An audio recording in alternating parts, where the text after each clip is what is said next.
오늘 말씀은 창세기 12장 10절 말씀입니다.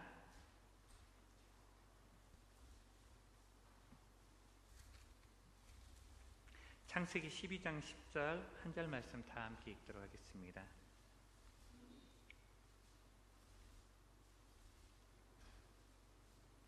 같이 읽겠습니다. 시작.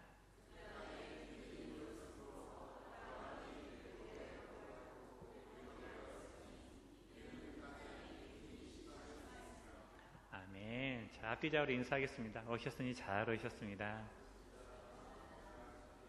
네. 12월은 한 해를 정리하는 시간인데요. 바쁘고 분주한 삶 가운데서도 하나님께서 우리에게 주셨던 은혜를 기억하며 하나님께 영광을 돌려드리는 시간이 되기를 간절히 소원합니다. 한 해 동안 주셨던 말씀들을 이렇게 좀 돌아봤습니다. 하나님이 저에게 해주셨던 그 말씀들. 그런데 유독이요, 고난에 대한 말씀을 정말 많이 주시는 한 해였습니다. 아마 우리 안에 고난받는 지체들이 있었기 때문인 것 같습니다. 성경은 예수님을 믿는 모든 사람에게 고난이 온다고 말씀하십니다. 야고보서 1장 2절 말씀인데요. 같이 한번 읽어보겠습니다. 시작.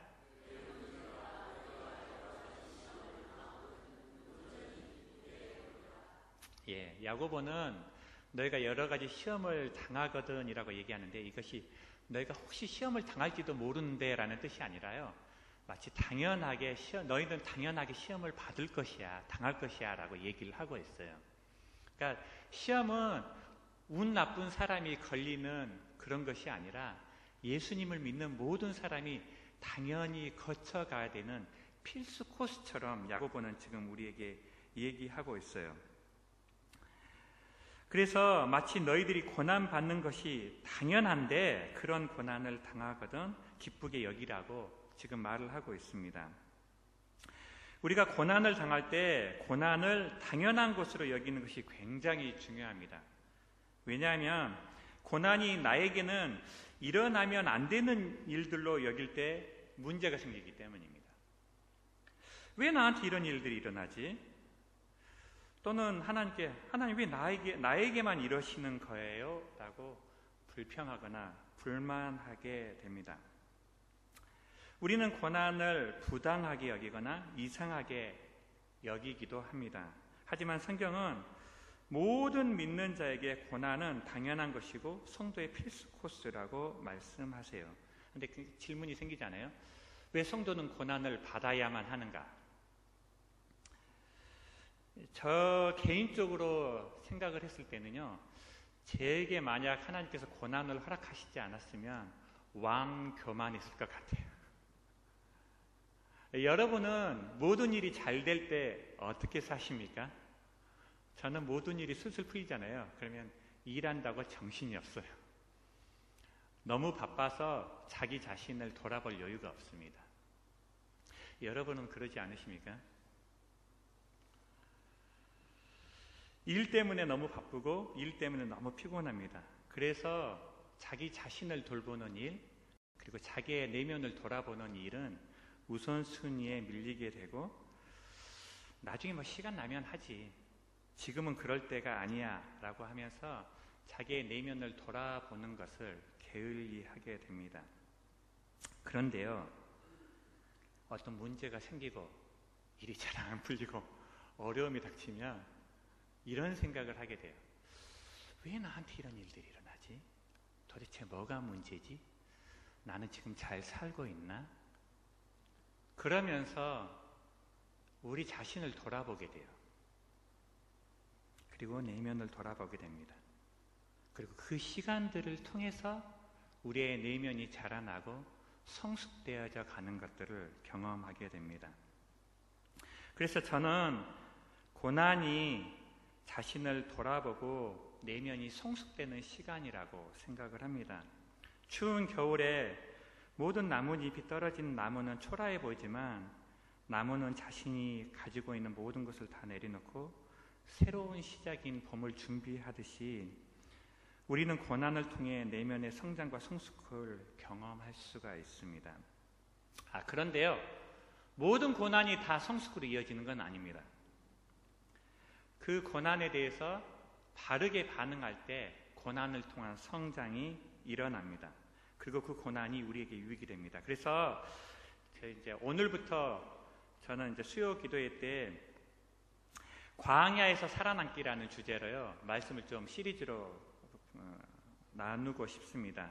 그래서 인생의 광야를 만날 때 어떻게 살아야 되는지 함께 살펴보면서 하나님이 광야를 통해 어떻게 믿음의 선배들을 인도하셨고 그들이 광야에서 어떤 성숙을 경험했는지 살펴보고 우리도 광야에서 하나님을 만나고 경험하고 성숙하는 광야의 하나님을 경험하는 축복의 길을 간절히 소원합니다. 자, 오늘은 첫 번째 시간으로 아브라함의 광야를 함께 살펴보고 싶은데요. 오늘 말씀인데 다시 한번 읽도록 하겠습니다. 창세기 12장 10절 읽겠습니다. 시작.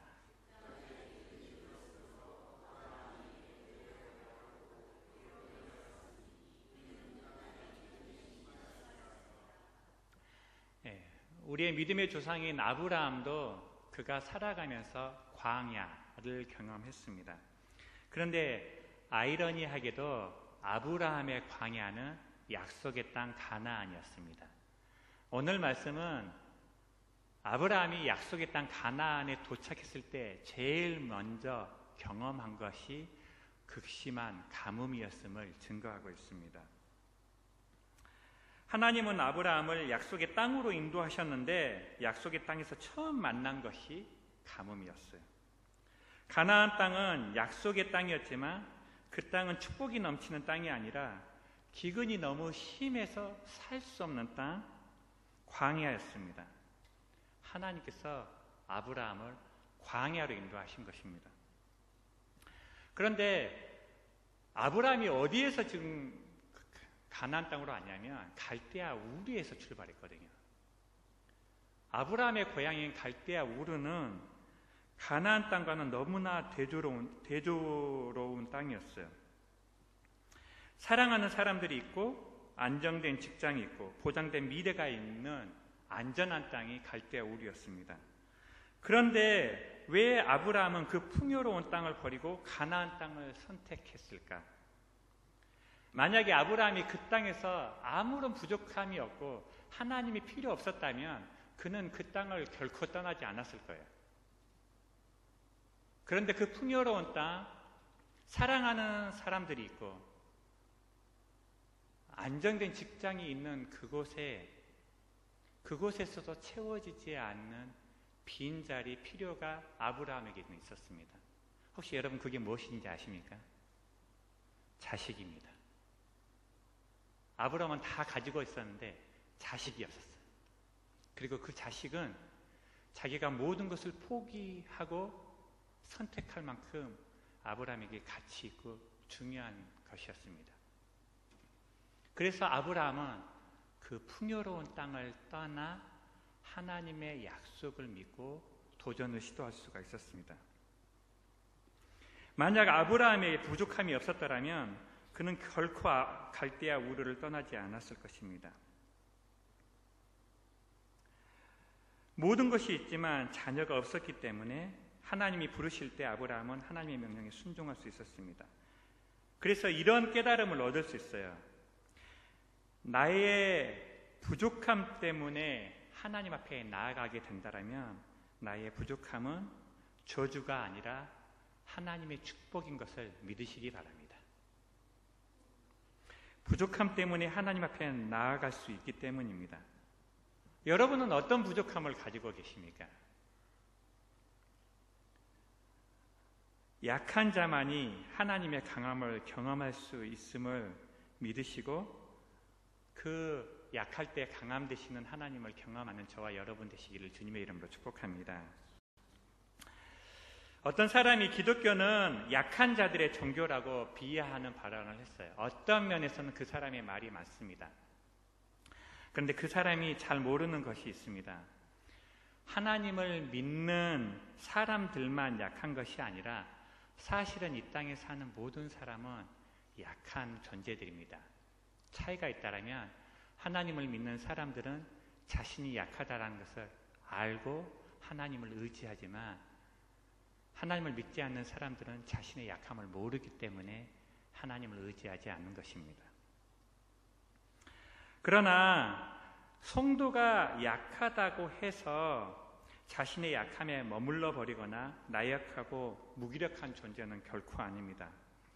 약함에도 불구하고 포기하지 않고 믿음으로 도전하고 불가능을 가능케 하시는 하나님의 능력을 경험하는 겸손한 사람들이 바로 성도들입니다. 그런데 그 자신의 약함을 언제 어떻게 깨달을 수 있습니까? 우리가 고난을 받을 때 우리의 연약함을 알게 되고 인정하게 되기 때문입니다.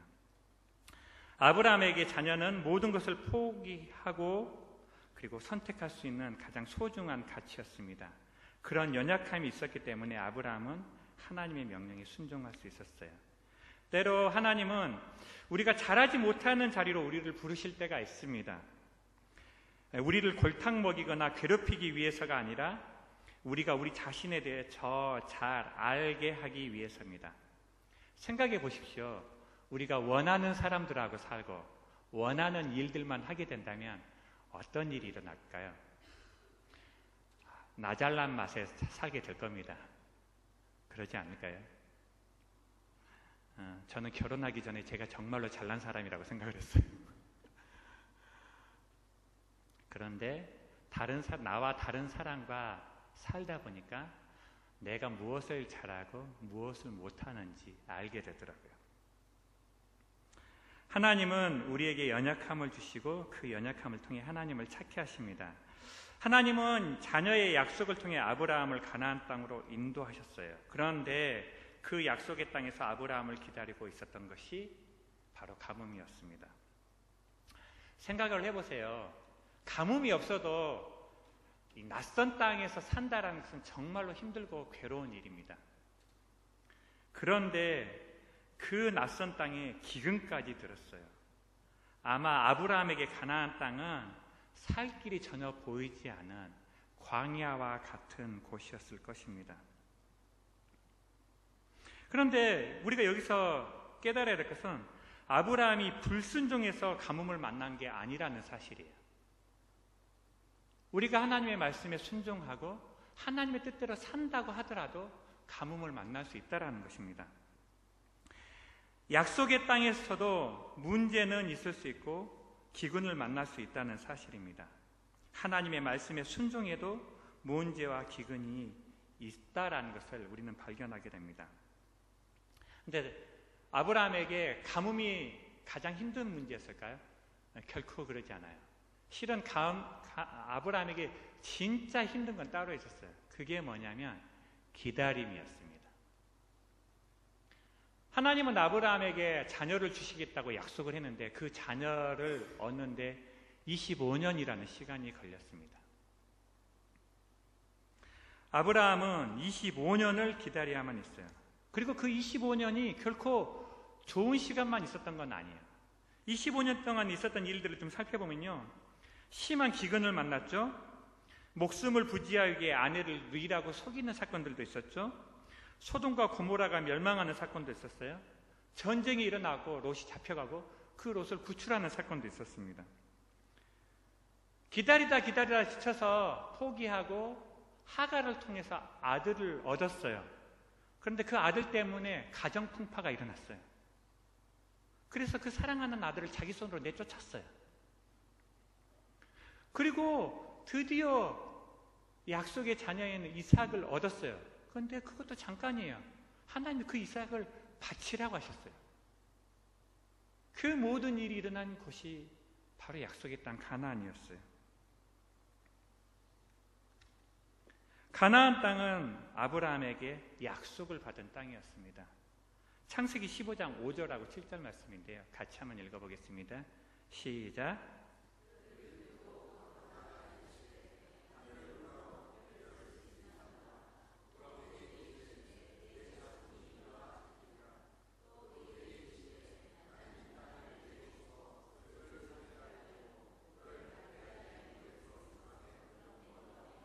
두 가지를 약속하시죠.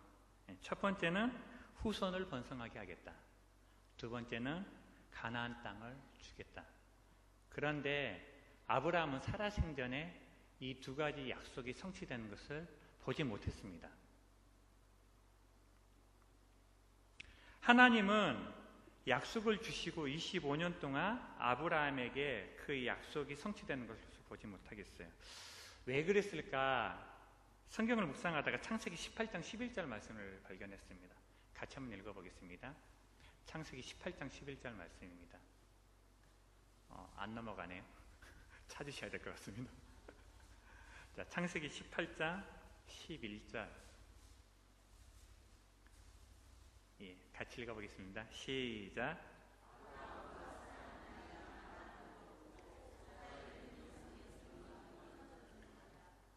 언제 하나님께서 아브라함에게 자녀를 주셨냐면 사라가 생리가 끊어졌을 때예요. 이 말은 뭐냐면요, 가능성이 몇 프로예요? 0%예요. 하나님이 왜 25년을 기다리게 하셨냐고요?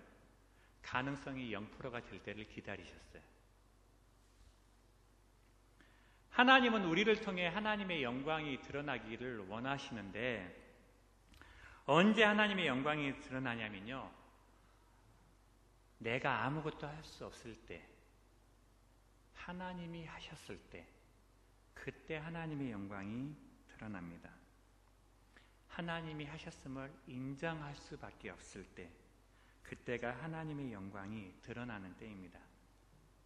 저는 개인적으로 제가 아무것도 할 수 없다라고 느꼈던 적이 있는데, 그게 싱가포르 갔을 때예요. 제가 가끔씩 설교 때마다 얘기를 하는데 2009년부터 2012년까지 3년 동안 제가 싱가포르에서 신학을 공부했었거든요. 하나님이 가라고 하셨기 때문에 갔는데 가난한 신학생이 살기에는 싱가포르는 정말 힘든 곳이었습니다. 여행으로서는 최고의 여행지인데요, 돈 없는 사람한테는 아주 최악의 장소예요. 월세가 한 달에 100만 원이고요. 자녀 학비까지 하면 제가 3년 동안 쓴 생활비와 그 경비를 다 합쳐보니까 1억이 넘더라고요. 그 돈은 제가 노력을 해서 채워질 수 있는 돈이 아니었어요. 그런데 하나님이 그 재정을 다 채워주셨습니다. 할렐루야. 하나님께서 부족함 없이 다 채워주셨는데요, 저는 그 싱가포르이 저에게는 저의 무능함을 뼈저리게 경험하는 곳이었어요. 집안의 가장으로 경제적인 필요를 채워야 되는데 그러지 못하는 저의 무능함을 경험하는 장소였습니다. 정말 괴롭더라고요. 하나님은 우리가 필요가 있을 때 그 필요를 다 채워주십니다. 믿으십니까? 그런데 하나님의 목표는 필요를 채우는 게 목표가 아니에요. 과정입니다. 하나님은 필요를 채워주시면서 우리가 깨닫기를 원하는 것이 있어요. 그것은 우리 자신의 연약함과 하나님의 전능하심입니다. 약할 때 강함 되시는 그 하나님을 알기를 원하십니다. 우리의 가능성이 0%가 될 때 하나님의 영광이 우리를 통해 나타나는 줄을 믿으시기 바랍니다. 제가 이제 재정팀에서 13년째 지금 사역을 하고 있는데요, 재정팀에서 사역할 때 항상 이렇게 선택의 갈림길이 있어요. 돈이 없어요. 그런데 믿음으로 해야 될 때가 있어요. 때로는 돈이 없어서 돈이 들어올 때까지 기다려야 될 때가 있고요, 때로는 돈이 없어도 해야 될 때가 있거든요. 그런데 그럴 때마다 깨닫는 것이 있습니다. 중요한 것이 돈이 아니라 하나님의 뜻이라는 사실입니다. 하나님의 뜻이라면 하나님께서 필요한 재정도 채워주실 줄을 믿습니다. 때로는 그 재정이 채워질 가능성이 0%라고 할지라도 하나님의 뜻이라면 하나님께서 이루실 줄을 믿습니다. 하나님은 우리를 가능성이 제로인 자리로 이끄실 때가 있어요. 성경을 찾아보면 그런 예들이 굉장히 많이 나옵니다. 요셉에게는 감옥이 영의 지점이었어요. 모세에게는 광야가 제로의 지점이었습니다. 기드온에게는 상병용사가 제로의 지점이었어요. 롯과 나오미에게는 가뭄이 그들의 인생의 제로점이었어요. 하나님은 우리를 제로의 자리로 인도하시고 그곳에서 하나님의 역사를 시작하십니다. 우리가 살아가면서 때로는 가능성이 없다라고 느껴질 때, 가진 것이 없다라고 느껴질 때가 있습니다. 저는 그때가 하나님의 역사를 경험할 수 있는 기회라고 생각합니다. 아무것도 없기 때문에 포기하는 것이 아니라 하나님의 뜻이 나를 통해 이루어질 것을 믿고 믿음으로 순종하는 저와 여러분 되시기를 주님의 이름으로 축복합니다. 자, 왜 하나님은 아브라함에게 기근을 허락하셨을까요? 아브라함이 제로가 되게 하기 위해서였습니다.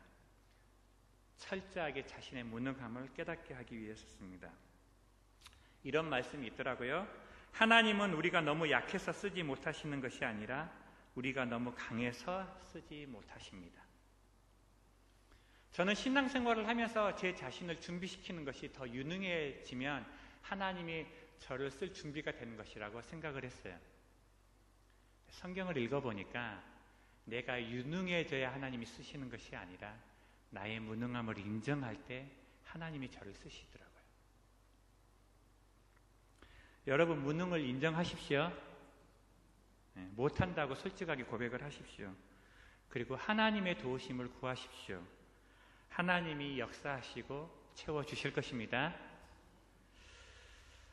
아브라함의 광야는 기다림의 광야였습니다. 하나님은 언제 그 광야가 끝날지 가르쳐주지 않으셨어요. 끝을 알 수 없는 정말로 힘들고 기나긴 기다림이었습니다. 군대를 예를 들어보겠습니다. 힘들어요, 군대가. 그래도 버틸 수 있어요. 왜입니까? 끝날 시간이 정해져 있어요. 그래서 소망이 있어요. 참을 수 있어요. 그런데 광야의 기다림은 기약이 없는 기다림입니다. 하나님이 언제 끝날지 말씀해 주시지 않으세요. 속이 시커멓게 타들어가는 시간입니다. 어떻게 그런 기다림의 광야에서 살아남을 수 있을까요? 이야기 하나를 나누고 마치고자 합니다. 세계 제2차 대전 때 나치 수용소에 한 유대인이 갇혔습니다. 어느 날 그 사람은 땅바닥에 떨어진 유리조각을 발견하여 매일 그 유리조각으로 면도를 하기 시작했습니다. 독일 군사들은 매일 가스실로 사람들을 끌고 갔는데 어떤 사람들을 끌고 갔냐면 힘없고 병들고 나이든 사람들을 가스실로 데려갔어요. 그런데 이 사람은 매일 면도를 했기 때문에 건강하게 보였는지 몰라도 그 이유 때문에 끝까지 가스실로 가지 않았고 결국 살아서 죽음의 수용소를 빠져나올 수 있었습니다. 이 사람이 바로 세계적인 정신분석학자인 빅터 프랭크 박사인데요. 그때의 경험을 쓴 책이 죽음의 수용소에서라는 책입니다. 그 책에서 박사님은 이렇게 얘기를 합니다. 같이 한번 읽어보겠습니다. 읽겠습니다. 시작.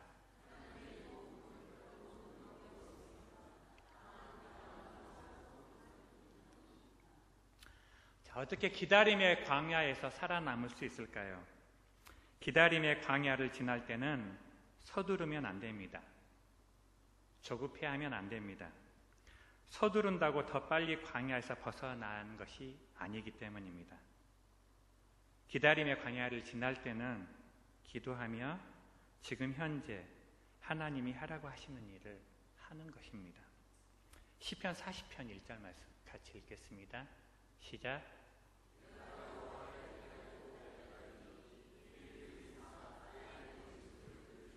자, 이 말씀을 잘 보십시오. 하나님께서 들으시고 응답하시는데 어떤 사람에게 응답하시냐면 기다리고 기다린 사람에게 응답하신다고 말씀하십니다. 캄캄한 밤이 지나면 새벽이 올 것입니다. 하나님은 결코 서두르시지 않습니다. 그러니 우리도 서두를 필요가 없습니다. 조급해야 할 필요가 없습니다. 하나님은 하나님의 때에 응답하실 것입니다. 말씀을 정리하겠습니다. 아브라함의 광야, 기다림의 광야였습니다. 하나님은 끝이 알 수 없는 기다림을 우리에게 허락하실 때가 있습니다. 하나님은 우리의 가능성이 0이 될 때까지 기다리실 때가 있습니다. 그리고 반드시 역사하십니다.